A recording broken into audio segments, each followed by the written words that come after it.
Hello, everyone, and welcome back to the CDL podcast channel. In this episode today, I'm going to be going over my predictions for the Pro-Am Classic this weekend for the CDL, as well as a couple little roster changes for some teams, maybe some temporary, some permanent, heading into the weekend, and offering up my predictions for who's going to make it out of the pools, who's potentially going to win the event, who we're going to see in the grand finals, and all of that. I'm excited to get into that. We're also going to talk about those roster changes like I mentioned, maybe talk about Berlin Control being added and a couple game tweaks, but going to maybe keep this one a little bit shorter, have a lot more to talk about after the weekend of matches, and we get to finally see some more Call of Duty and analyze it. So excited to finally get to watch some actual competitive matches again. This midseason lull has not been a good one for me. It's just kind of boring with no Call of Duty on the landscape, not as much to talk about, and I've missed doing some podcasts. We are going solo today. Kyle's been a little busy as of late, so go show Kyle some love on Twitter. Tell him that we miss him, because I sure miss him. I know you guys are going to miss him, but going to be flying solo for a little bit here. Potentially going to have a guest on here and there, but I don't think it'll be the last of Kyle we see here for a little bit, so no Kyle maybe for the next few weeks at least, but he'll be back, I'm sure. And you guys go send him some love on Twitter, because we miss him, I miss him, you miss him, I know it. But before we get into the predictions, like I said, we're going to talk about some roster changes. Kind of a lot of them, actually. We expected at least a few coming into the midseason break because, I mean, let's face it, a lot of these teams did need roster changes. Some of them could potentially be temporary. We'll get into those. The first one being Minnesota. Obviously, this one not temporary. They took out Major Maniac, subbed in Havoc. Kind of an odd roster change because that leaves their roster at Attach, Priesta, Standy, and Havoc. And if you guys know anything about these players or if you're newer, they don't have a traditional main AR on their team. Attach, for most of his career, has been a sub. Some people like to view him as a flex as of lately, but that's the closest he would get to a main AR. Priesta, at times, has been a sub in his career, like in Black Ops 4, but is mostly known for being a flex, I would say. Standy has always been a true sub. Havoc's always been a true sub. So on this team, really, they have two for sure true subs, and then two guys that have run a sub and run a flex, but nobody that's ever really run a main AR. So Attach probably going to slide to that role. If not Priesta, those guys can both kind of use an AR. And like we know in this game, most maps are going to be two ARs anyways, and either of them could pull out that third sub. So I'm interested to see how this goes. Kind of odd, I thought that they subbed out Major Maniac. We knew it had to be Major Maniac or Priesta, one of the two, because Standy seems to be the guy that they want to roll with as like their young gun going forward. So regardless of how he was playing, they probably weren't going to bench him. And then Attach is kind of the other face of their franchise, the veteran, very popular player. Kind of knew that they weren't going to bench him either. So those two were pretty safe. And then it kind of came down to Priesta and Major Maniac. Personally, I thought Major Maniac has actually been better this year. But I guess maybe they didn't want to continue to be such a slow team because, you know, in the past they kind of have been a pretty slow team. So maybe they wanted to speed things up, and they figure with Priesta in there, they can maybe play a little faster if they have him or Attached in the main AR. Things would just speed up a little bit just because Major Maniac tends to be a little bit of a slower player, which isn't necessarily too bad of a knock on him because I do think he's a fantastic player. But I'm interested to see how this roster shakes out, and we'll get maybe a little more into them when we do our predictions for the pools. Another roster changing. Havoc goes on Minnesota. His teammate from Challengers, Kismet, goes to New York. New York subs out Neptune, and they put in Kismet. This isn't really much of a shock.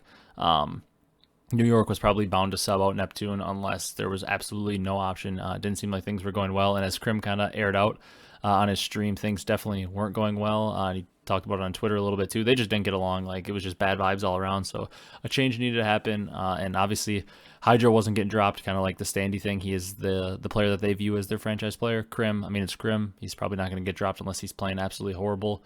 And then Paul, the new pickup, he looked very good when they picked him up, so they probably weren't going to drop him, and Neptune's kind of the odd man out. Kismet, we've seen him in the league before. He's been around for a good bit now. Always been a very good submachine gun player. Maybe just a little more consistency for this team will really help them out. So I'm excited to see them play as well. I do think they probably improve from this because I don't know that Kismet is necessarily like head and shoulders a better player than Neptune by any means, but we know, like, I don't think there's a massive difference in skill level between the two of them. I don't think one's clearly better or worse than the other in terms of just pure raw skill. But I think Kismet is maybe more moldable to Krim's system. It sounds like Krim and Neptune just didn't get along, and the whole team just didn't want to play together, which even we know even if it's a super talented team and they just don't want to play together, things just aren't going to work out. So maybe bringing Kismet in here and him buying into Krim's system and everybody getting along will help them out. and I'm expecting them to have a lot better year going forward. Harry's in for Gizmo. Now we're into kind of the two roster moves that are potentially more temporary. Harry subbing in for Gizmo for the London Royal Ravens. Gizmo, maybe not necessarily like a issue with his performance and them wanting to bench him. Sounds more like he potentially has some personal issues, some family issues going on at home. So he was headed back home to take care of those, some mental health stuff. So obviously, shout out to Gizmo. We hope that he's doing well. We hope that everything goes well for him. Hope this little break helps him to get in a better mental state. Hopefully he gets everything sorted away at home. Obviously, don't want to wish any ill will on a player, no matter what our thoughts on them as a player are. We obviously hope he's doing great. So hopefully this little break helps him reset, helps him get back in rhythm. Because, I mean, man, when we saw Gizmo early in the year in that stage 1, the qualifiers leading up to stage 1, he was a potential MVP candidate, like rookie of the year frontrunner, because he played incredible. And then at major 1, we saw him kind of struggle. And then since then, it's been a little bit of a struggle for him. And maybe that has a lot to do with the kind of off the game stuff. So hopefully everything goes well for him. Harry subbing in. We know Harry, incredibly talented player. He was on that Toronto Ultra EU team as a loan over to them, and they finished second at the Minnesota Challenger Major. So obviously a good player. Kind of sucks for Toronto Ultra EU though, because they're obviously one of the Challenger teams at the Pro-Am, and last minute they have to get a fill-in, which they already have, but obviously they've been practicing with this roster for so long, they weren't expecting to have a fill-in to come to the major. So it kind of sucks for them, and sucks that we don't get to maybe see one of the academy teams at their full potential, but it's a great opportunity for Harry. Obviously he has to go play for a pro team if he has that chance, especially a pretty darn good one like London. So excited to see him in there. And then General was subbed in for Optic. This one obviously also not going to be long term by any means, has a lot less of a chance to be long term than the London one. Illy has like some kind of thumb issue. He has like a little bit of like a bubble or something built up under his thumb, where it's causing him to maybe have some pain or discomfort while he's playing. I believe they said it was on his right thumb. And it makes sense to sit him down, try to get him healthy, and try to get that all figured out ahead of Major 3 in the qualifiers. Because, yeah, these matches are definitely something that's could be pretty important to, especially your bottom line and your salary. Because obviously it was $25K a player, I'm pretty sure, for first. So a good bit of money on the line, but no CDL points. So technically, in terms of the CDL year, not nearly as important as the majors are, because this one doesn't have anything to do with qualifying for champs. Just has a lot to do with helping out your pockets if you're able to finish pretty well in it. So General subbing in for Optic. This is a weird one, obviously, because we know General plays the main AR, and so does Dashy. So assuming they're going to be trying to play no bow cage, trying to play like every 2 AR map, although, I mean, a lot of teams do use 2 ARs on bow cage now. They're probably going to be trying to have everything be a 2 AR map, so that way General and Dashy can both run the AR. I still think that Optic has a pretty good chance to perform decent in this tournament, because General is a very good player. They still have Scump, Shotzzy, and Dashy, 3 incredibly talented players, and General is no slouch himself. So I do think that this team could still perform very well. Maybe takes them out of the running for being the winning team, in my opinion, just because it's very hard to win without your starting roster. I say that immediately after we just saw a team do that with a substitute, so anything's possible, but don't think a substitute team is going to win in back-to-back tournaments, especially in single elimination when there's absolutely no mistakes you can make. With a fill-in, that would be very tough. Last thing before we get into predictions, Berlin Control added in ranked play and added into the CDL rotation. I'm very glad to see this. I don't know that the map is like absolutely amazing, but we needed a third map. We can't just have the 2 maps, so that way like whoever has the advantage just gets to veto out the 1 map and gets to pick the control. That's like a crazy advantage to have. Now I like that both teams get to potentially get rid of a control that they don't like, and then we have a little bit wider map pool. We don't have to always watch the same maps. Like, it just adds 1 more map to change it up. I do think it's better than Gav. Playing it, I've only played it probably like 5 times total in rank play, so I definitely like don't have the map down to a science by any means, but I do think it seems a little more balanced and a little easier to capture the points.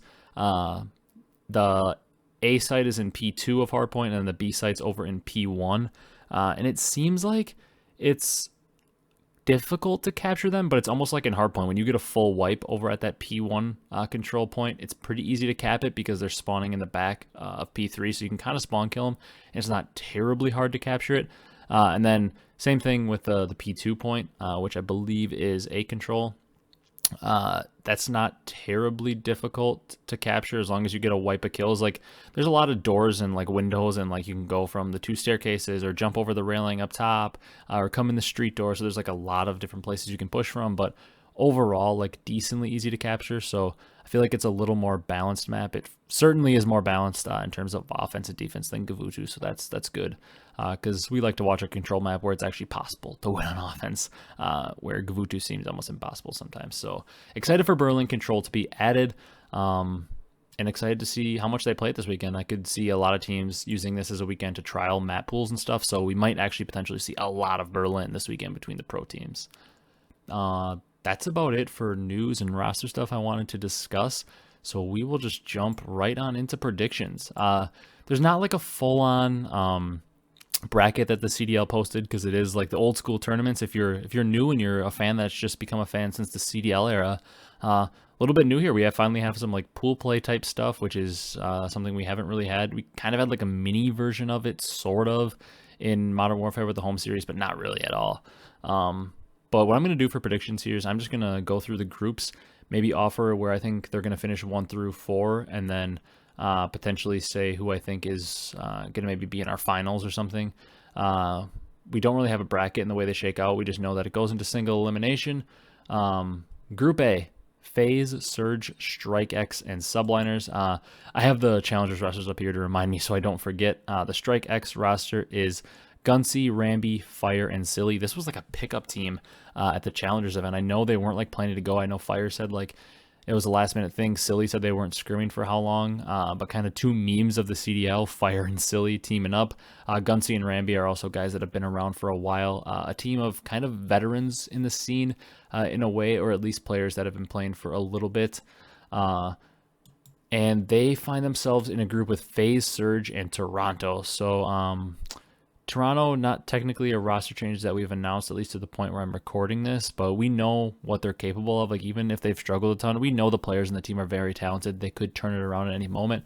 Obviously, we know who Faze are, one of the most dominant teams in Call of Duty history, and we know Surge, kind of a up and down year for them, but we know that the talent is there.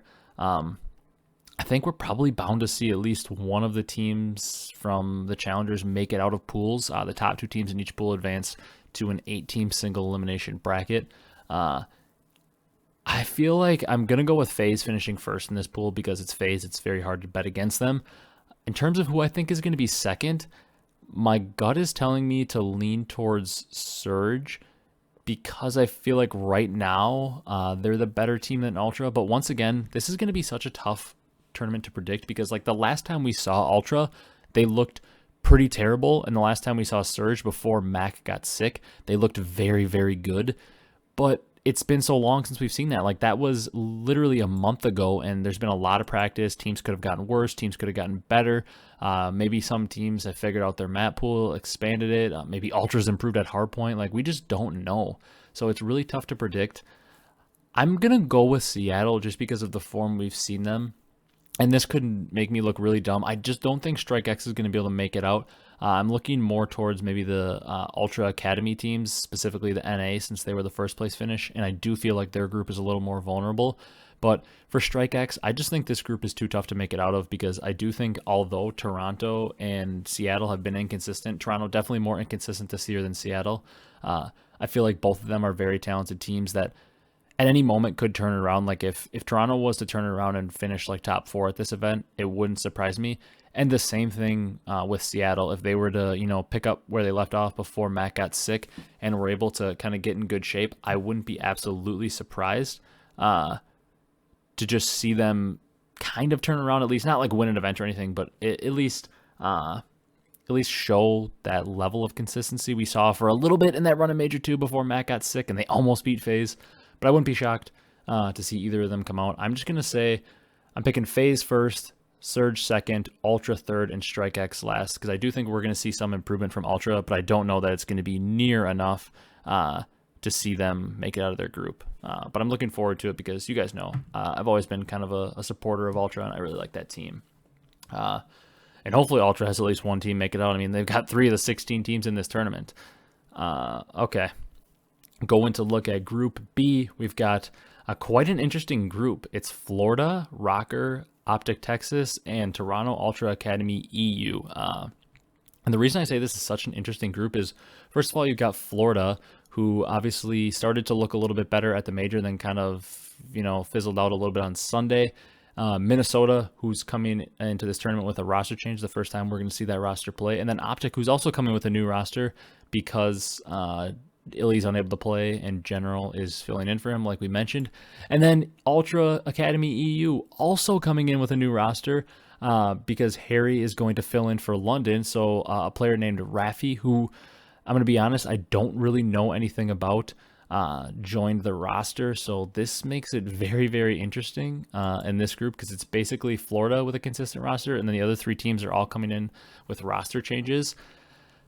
Oh man, I just don't know where to go with this one. I do think Toronto Ultra Academy EU have a legit chance to make it out in this bracket simply because Minnesota is coming fresh off a roster change. Like a lot of times we see honeymoon periods, but it's also very possible that we see them just struggle a little bit to mesh early and it takes a little time. So maybe they're not ready.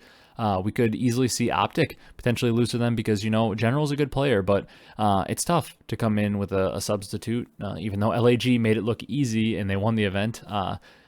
Optic is not as much of a shoe-in. Like if Optic had their normal roster, just like I said with Faze, I would have just picked them to be number one in this bracket because it was definitely the safe pick, or in this pool, excuse me.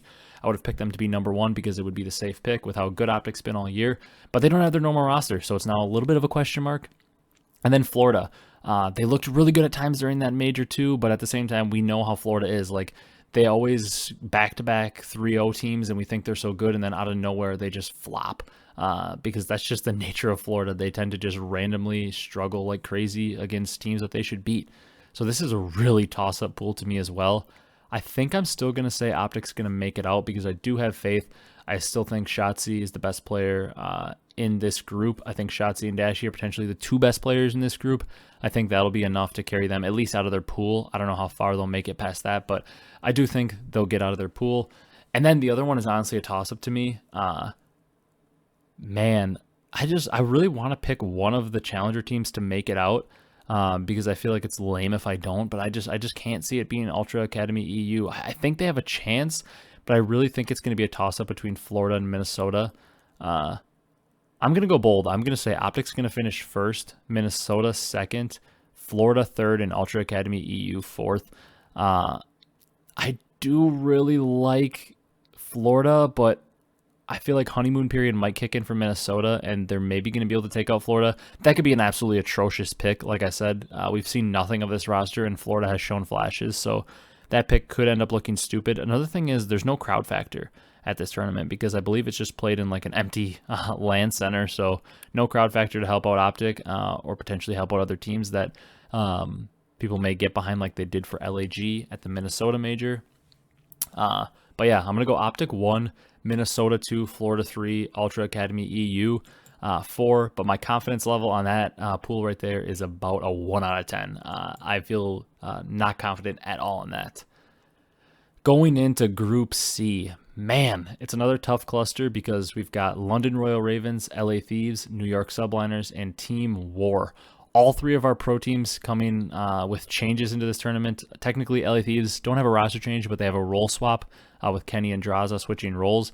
Subliners have Kismet switching in for Neptune, and then London has Harry coming in for Gizmo. So another just absolute question mark. Like we could review this podcast after the tournament, and I wouldn't be shocked if I didn't place a single team in the right spot.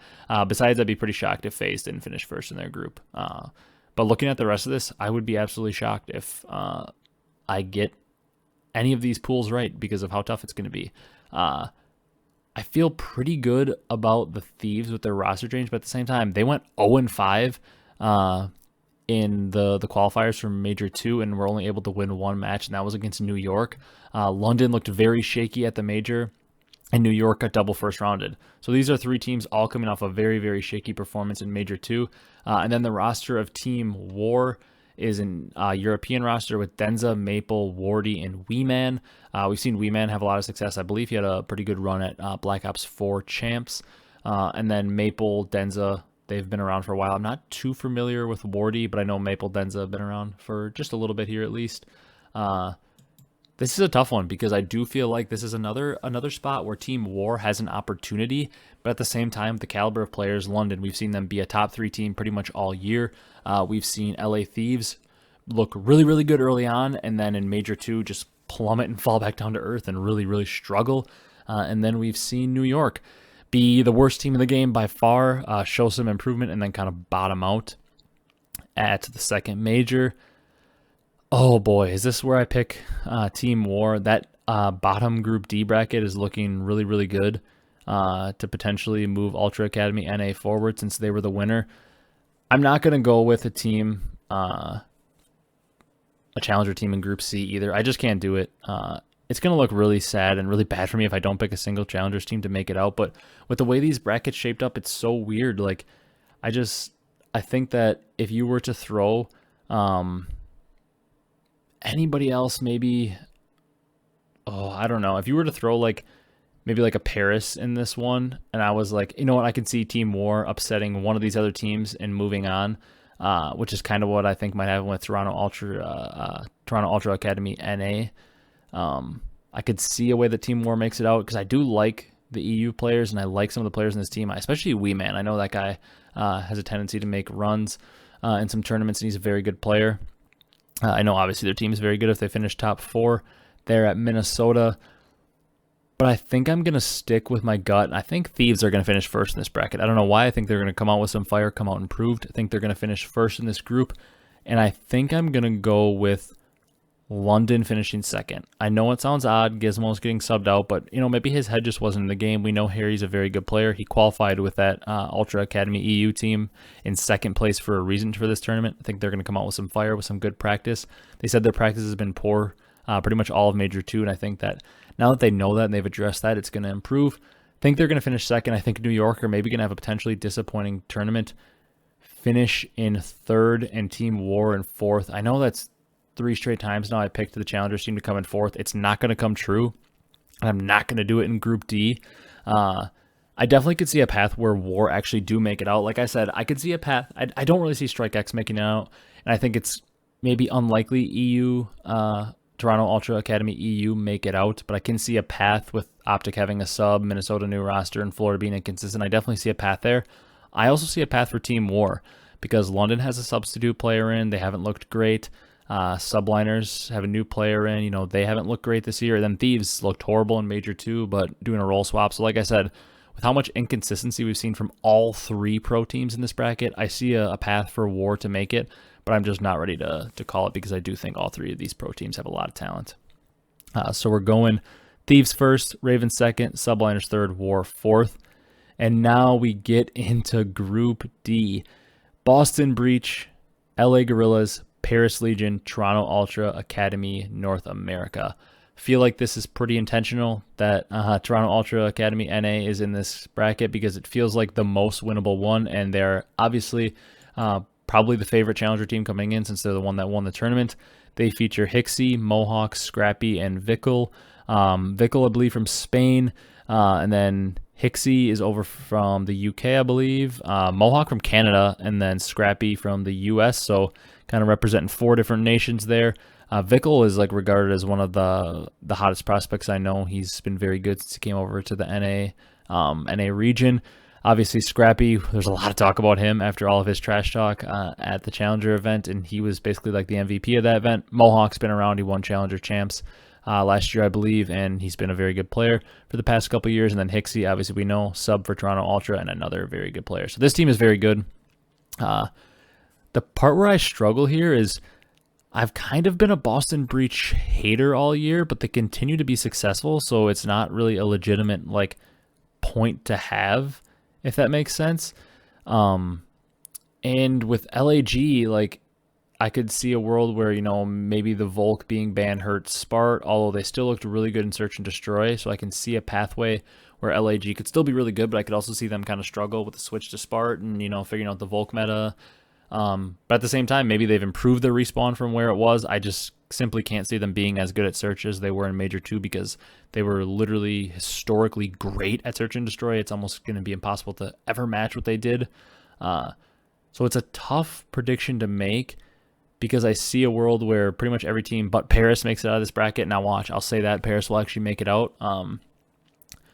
But I'm going to pick Paris to come in last just because it feels like low-hanging fruit and it's a time to make a bold prediction on Toronto Ultra Academy NA. I'm picking them to come in second. I got to pick a challenger team to come out. I got to go bold. Can't be boring and have them all come in fourth. I'm going to say Boston finish in first. The Ultra Academy NA finishes in second. Gorillas third. Legion fourth. And I know in the comments, don't roast me too hard. Don't rage at me. I know it sounds stupid to pick the defending champs to finish in third. I think this is a situation where they actually look really good. I think they smoke Paris. I think they probably go Game 5 with Breach and go Game 5 with Ultra Academy NA. I think they just potentially lose a couple close maps. And since this tournament is set up very odd, where only the top 2 teams make it out, I think I can see a world where LAG go like 1-2 with like a 7 and 9 map count, or that doesn't make any sense, like a 7 and 8 map count, even like a 7 and 7 map count. Like they're gonna have a very good map count, but just end up being 1-2, and they only get their win against Paris, just because man, this is like 3 toss-up teams. I mean, Ultra Academy NA are the best challenger team. Gorillas are very good, but I just don't think they're gonna be able to keep up that search and destroy performance. I think they're gonna be good in the long run this year. I just don't know that I have faith in them to continue that search performance. I don't know if I feel like I can rely on them in respawn. The more I talk about it, though, I'm kind of second guessing my decision. I kind of want to put Gorillas in second and Ultra Academy NA in third. I think I might do that. I think I might say I actually am boring. Go back on my word. You can call me boring in the comments. I'm going to put Toronto Ultra Academy in third, Paris in fourth, Gorillas in second, and then Boston Breach in first. And be boring. I'm going to pick all of the challenger teams to get eliminated in the pools. It's 100% not going to happen. So right now, if you're still listening at this point, I want you to comment down below which 1, which 2, which 3, which, if you think all 4 are making it out, comment that. But which 1, maybe 2, maybe even 3 teams of the challenger teams do you think are going to make it out? Because I'm pretty much guaranteed to be wrong. And there's always bound to be an upset and bound to be some team that ends up making it out. So comment down below which team you think that's going to be. I will say, in terms of likeliness, I think it's most likely going to be Ultra NA, Ultra EU, then War, and then Strike X. I think War and the Ultra EU are kind of almost equally as likely because I like their matchups in their pools, and I think their pools are pretty wide open. However, I have maybe a little bit less confidence in War because I think their pool is a little bit more consistently strong with all the roster changes and like weird things going on in Group B, especially with the strongest team in that group in Optic. But at the same time, there's a lot of roster changes going on in Group C as well with Ravens and Subliners. So who knows? I'm excited to watch this weekend. Going into who I think is going to win the event, I think, like I said, with Optic being one of the top teams and having a question mark, you got Minnesota with a change, Florida being inconsistent, you got Ravens with a change, Thieves with a change, Subliners with a change, Gorillas still working in Spart, even though they won the event. Like, Faze are like the one consistent team. I guess they technically have a role swap with Cellium, but that's not really any major deal at all. You probably won't see a difference. So I'm going to pick Faze to win. I know that's kind of boring, but I feel like you could have maybe picked Optic coming in, but it's hard to pick them now with the change. So I'm picking Faze to win. I feel like I could see them matching up with a team. Like, I don't know if Optic's going to be able to make the run with the sub. I can't really see Minnesota making the run, who I picked to get out. I'm going to say we're going to see like a Faze Boston or a Faze Thieves, something like that. Like some odd team, like a Thieves, a Boston, or a London, something like that, versus Faze in the finals. I do think Faze is going to make it. The one thing I really like about Faze is I think that they're able to beat Ultra because of the respawns. I think they're able to beat Strike X because they're just a more talented team. Surge seem to have their number, so I could see a world where Faze finishes second in their pool, but I think Faze is going to make it out. And one thing about them is they're not a slow starting team. They don't tend to struggle early on in tournaments and ever really get knocked down too much. So I feel like a single elimination tournament really favors them and how consistent they really are. So I'm picking Faze to win. I'm going to say it's going to be a Faze versus like a Breach or one of the LA teams or something, like one of those other pro teams. But it's so hard to predict right now with the way things are shaking out and how many changes there are. But I'm very excited to watch this weekend. We've got the matches starting on Thursday. They go through Friday, and then I believe on Saturday starts the quarterfinals, and then Sunday has the 2 semifinal matches and the grand finals match because it's only single elimination. So I'm very excited to watch. If you guys are excited to watch, drop a comment down below. Drop your thoughts down below on who you think is going to make it out of each group. Obviously, this was a solo pod. Like I said, might be a couple solo pods here to come out the next few weeks. and maybe we'll have some special guests on and stuff, introduce some new people to the community. But for right now, no Kyle for just a little bit here, probably. Like I said, I don't know if Kyle's going to be listening in on this one, but if he is, Kyle, we miss you. We love you. If you guys are listening, go drop a tweet at Kyle on Twitter or something. Say you miss him. Say you love him. Because we really appreciate Kyle being on for so many episodes. But a little busy time in Kyle's life right now. And he's just unable to record right now, but he'll be back soon, I'm sure. We greatly miss him, like I said. So go show Kyle some love on Twitter. We're going to show him some love in the little tweet we post for the podcast being live, like we always do. So if you guys enjoyed this one, be sure to leave a like, comment, and subscribe. Like I said, comment down below your thoughts on where teams are going to finish this weekend. This has been Ryan with the CDL podcast. Excited to get you guys a little bit of a shorter episode. If you kind of like this more short form episode, let me know. But I'm excited to watch this matches this weekend, and I will see you next week for the reactions to this Pro-Am Classic. Thank you for watching, and have a great day, everyone.